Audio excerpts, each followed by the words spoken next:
రమణ మహర్షి గారు. ఈయనను చూస్తే అప్పుడప్పుడు నాకు చాలా జలసి వేస్తుంది. జలసి ఎందుకో ఆనందపడాలి కానీ అనుకుంటామా, కానీ ఎందుకో తెలీదు.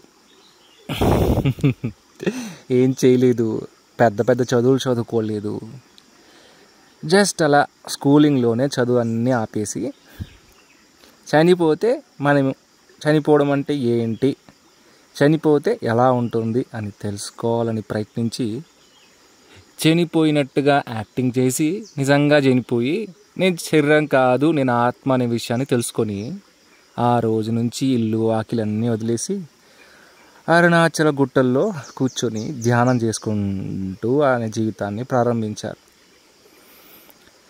అలా మౌనము ధ్యానము తరించిపోయారు ఆ మహాశివుడి లోపల, శూన్యం లోపల.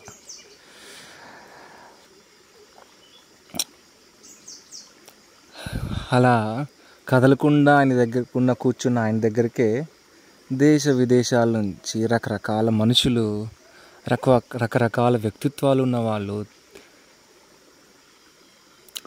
దానికి